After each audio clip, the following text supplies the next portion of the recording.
Donald Trump vient de faire une déclaration qui pourrait bouleverser l'avenir du pays. Vous ne le croirez pas. Après des mois sous pression, il avoue enfin qu'il faut restreindre l'accès aux armes. Mais ce qu'il dit ensuite change tout. Ce n'est pas simplement une question de sécurité, c'est un combat pour l'avenir même de la liberté aux États-Unis. Mais ce qui se cache derrière cette admission pourrait bien tout réécrire. Vous allez comprendre pourquoi, dans quelques instants, cette révélation pourrait redéfinir votre vision de l'Amérique. Restez avec nous pour découvrir ce qui se cache derrière ces mots. Ce n'est pas juste une déclaration isolée. Ce que Trump a révélé en parlant du Minnesota, c'est un symptôme d'un problème plus vaste qui touche tout le pays. La guerre contre les armes, l'influence du gouvernement fédéral et les tensions qui grandissent dans des endroits comme le Minnesota. Tout ça fait partie d'un plan bien plus grand. Mais est-ce que cela veut dire que nous sommes prêts à sacrifier des principes pour la sécurité? Et plus important encore, si Trump admet cela maintenant, que se passe-t-il après? Et pourquoi tout ça a-t-il soudainement éclaté au grand jour? Trump n'a pas seulement évoqué des mesures de sécurité, il a aussi fait une déclaration choquante sur la situation du Minnesota. Il a clairement dit que l'accès aux armes devait être limité dans certaines zones publiques. Mais ce qui est vraiment étonnant, c'est qu'il semble dire cela après avoir défendu farouchement la liberté des armes pendant des années. Pourquoi ce retournement? Cela ne fait-il pas questionner l'intention derrière sa déclaration? Et qu'est-ce que cela signifie pour la liberté des citoyens américains? Mais regardez bien, il ne dit pas un mot sur les abus du système, sur les violences qui se multiplient. Ce qui est caché ici pourrait bien tout changer. La situation ne s'arrête pas là. Ce n'est pas simplement une déclaration de Trump, c'est le début d'une escalade qui pourrait avoir des conséquences énormes. Imaginez un instant. En 2020, les États-Unis ont connu des scènes de chaos avec des manifestants et des autorités en confrontation directe. Mais maintenant, les tensions sont plus élevées que jamais, avec des forces fédérales envoyées dans des États comme le Minnesota pour réprimer les manifestations. Et ce qu'on commence à voir ici, c'est la normalisation d'une répression autoritaire. Ce qui semblait impensable, un gouvernement fédéral intervenant ainsi dans les affaires d'un État, est en train de devenir une réalité quotidienne. C'est là que le vrai danger se cache. Si cela devient normal, qu'est-ce qui nous attend ensuite? Si vous pensiez que c'était déjà grave, attendez de voir ce qui suit. Les contradictions de Trump deviennent de plus en plus évidentes. D'un côté, il parle de sécurité, mais de l'autre, ses actions sont loin d'être cohérentes avec ses paroles. Il dit que le Minnesota est une priorité, mais pourquoi les forces fédérales sont-elles toujours déployées?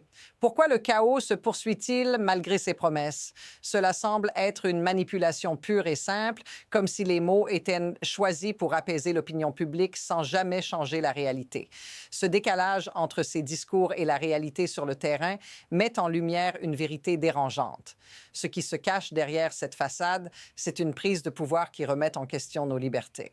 Les choses se compliquent à un rythme effrayant.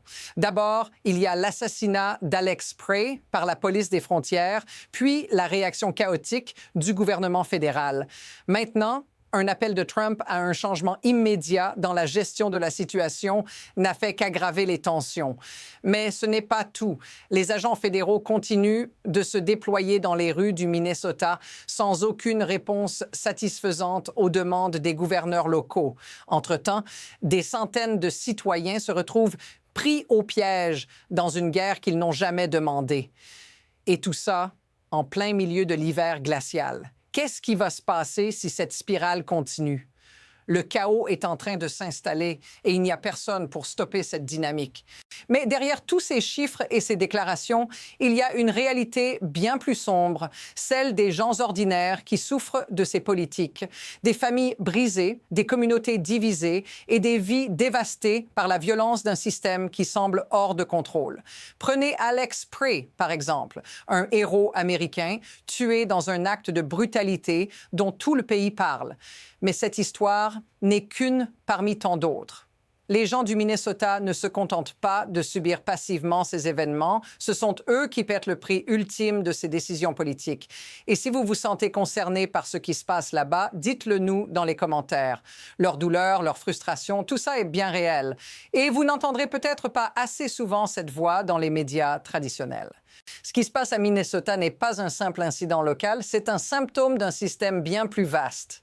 Un système où le pouvoir fédéral est capable d'imposer des politiques sans considération pour l'impact humain ou constitutionnel. Ce n'est pas seulement une question de sécurité, c'est une question de contrôle. Le mécanisme qui permet tout cela, l'intimidation politique et l'exploitation de la peur. Ces actions sont rendues possibles par un système qui favorise l'agenda politique au détriment des droits individuels. L'ironie, ce sont précisément les principes sur lesquels l'Amérique a été fondée qui sont aujourd'hui attaqués. Et ces attaques, elles ne concernent pas seulement le Minnesota, elles mettent en danger le pays tout entier. Nous sommes à un carrefour crucial. Le futur du Minnesota et peut-être de toute l'Amérique dépend de ce qui va se passer dans les jours à venir. D'un côté, il y a l'espoir que l'administration fédérale commence enfin à écouter les gouverneurs et à réduire la présence des forces fédérales.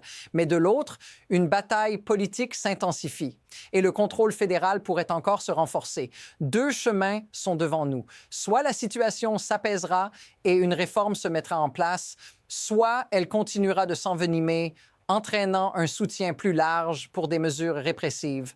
Ce qui est certain, c'est que la pression continue d'augmenter. Et si Trump et l'administration fédérale poursuivent dans cette direction, rien ne garantit que le Minnesota ou d'autres États seront capables de faire face à ce défi. Voici la vérité. Ce que nous voyons au Minnesota n'est pas seulement un problème local. C'est un test pour l'ensemble du pays. L'Amérique, telle que nous la connaissions, pourrait être en train de changer.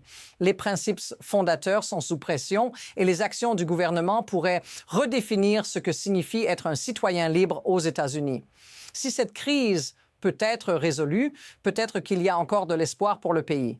Mais si elle s'aggrave, l'avenir de la démocratie américaine pourrait être en jeu. Ce n'est pas seulement une question de politique, c'est une question d'humanité et de justice. Si vous voulez voir comment cela évolue et comprendre pourquoi cette histoire pourrait bien se répéter ailleurs, abonnez-vous pour plus d'analyses sur cette situation explosive.